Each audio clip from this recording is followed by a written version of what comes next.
You have heard this your entire life. Back then, people died at 30. A caveman turned 30 and was basically ancient, gray, worn out, and nearly done living. It is one of the most repeated facts about history. It is also flat out wrong. The real story is stranger and far more human. Your ancestors could grow genuinely old enough to raise grandchildren, old enough to bury their own children. So where did the died at 30 idea come from? It comes from one very misleading number: average life expectancy at birth. For ancient humans, that number sat around 30. But an average plays a nasty trick here. It does not mean people dropped dead at 30. It means a huge number of babies died young, and dead babies drag the average way down. Picture 10 people in a small group. 5 of them die before the age of 5. The other 5 live to be 70.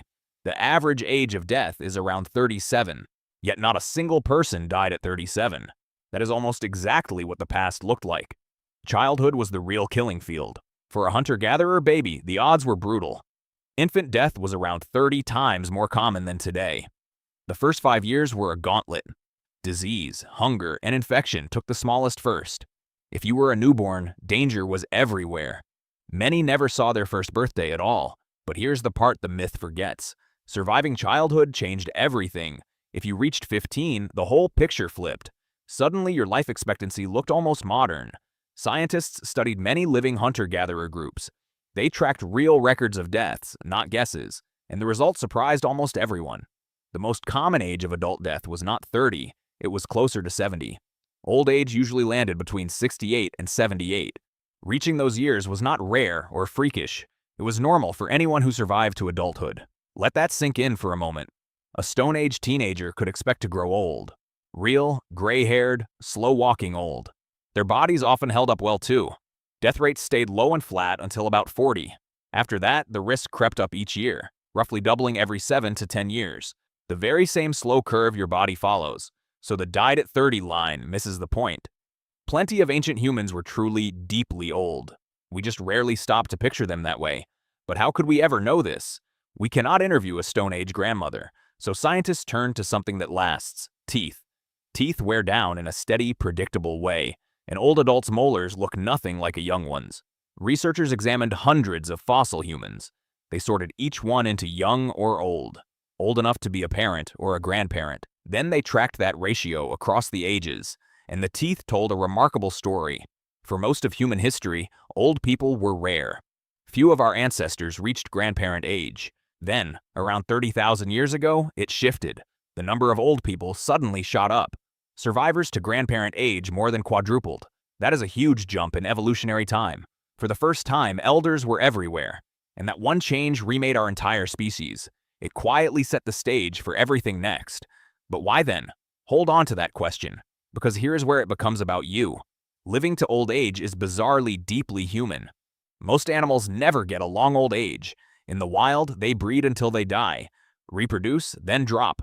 That is the usual rule. Humans shattered that rule completely. We live for decades after we can have children. Think about how strange that actually is. A woman's fertility ends in her late 40s, yet she can easily live to 80 or beyond. That is 30 spare years with no babies. To cold evolution, those years make no sense. They should have been stripped away long ago. So why do they exist at all? This puzzle even has a name: menopause. And in nature, it is almost unheard of. Out of roughly 5,000 mammal species, only a tiny handful go through menopause. Humans are one of them. The others are 5 kinds of toothed whale. Killer whales, pilot whales, narwhals, and belugas among them. That is very nearly the entire list. You share this strange gift with orcas, but not with chimps, your closest cousins. Chimps stay fertile almost until they die. So what do humans and whales have in common? The answer reveals the secret of old age. In those whale pods, old females never retire. They lead the group to food in the hard years. They remember where to hunt in a bad season. The whole pod survives because grandmother remembers. Scientists found that menopausal whales live far longer than similar whales that lack menopause. The extra long life is the entire point. It keeps the wise old female around to help. And humans, it turns out, do the very same thing. Look at the Hadza, hunter-gatherers in Tanzania. Their grandmothers do not rest by the fire. They are some of the hardest workers in camp. Old women dig out deep, stubborn tubers. The kind young children simply cannot pull free. They forage like this for hours every day. Then they carry that food back for the grandchildren. And scientists noticed something telling. When a mother gave birth to a new baby, her older child's growth followed grandmother's work. Grandma's digging was literally keeping the kids fed. That quietly changes the whole math of survival. A helping grandmother frees the mother for more babies. More surviving babies means more grandchildren. More grandchildren carry the grandmother's genes. So living long and helping out got rewarded. Generation after generation, evolution kept the helpers. Scientists call this the grandmother hypothesis. And it turns the story of aging upside down. Old age is not evolution's leftover mistake. It may be one of its finest inventions. Now return to that spike 30,000 years ago. The moment grandparents suddenly became common, look at what else happened at that exact time. Cave paintings burst onto the walls. Beads, carvings, and ornaments appeared everywhere. Tools grew sharper, finer, and more specialized. We call it the Great Human Creative Explosion, and it lined up with the rise of elders. Many scientists think that was no accident, because old people were something priceless. They were the only libraries that existed. There were no books, no writing, no records. All human knowledge lived inside human heads, and the oldest heads carried the most. Where to find water in a once-a-decade drought? Which plant heals you and which plant kills you? How to survive the worst winter in memory? A grandmother had seen it happen before. A child had not and could die without her. Every elder who died was a library burning down. Every elder who lived was a group that made it, and our ancestors understood this in their bones. We even have proof, and it is moving. In the country of Georgia, scientists found a skull. It belonged to an early human man. He lived around 1.8 million years ago, and he had almost no teeth left in his head. He had lost them years before he died. His jawbone had even shrunk and healed over. Now think about what that truly means. A toothless human in the wild should starve. He could not chew tough meat or hard roots, yet somehow he survived for years anyway. Someone had to be helping him eat, softening his food, sharing it, keeping him going. Almost 2 million years ago, his group cared for him. They refused to leave the old man behind. It is some of the earliest evidence of compassion. It is older than our own species. Caring for the old is not a modern habit. It may be one of the oldest human things we do. It sits at the very root of who we are. So step back and look at yourself for a second. Your long life is not just a modern gift. Medicine and clean water stretched it further, yes. But the power to grow old was always there. It was written into your species ages ago. The decades you get after your 40s exist because old people once saved everyone. Your grandmother is living, breathing, ancient technology.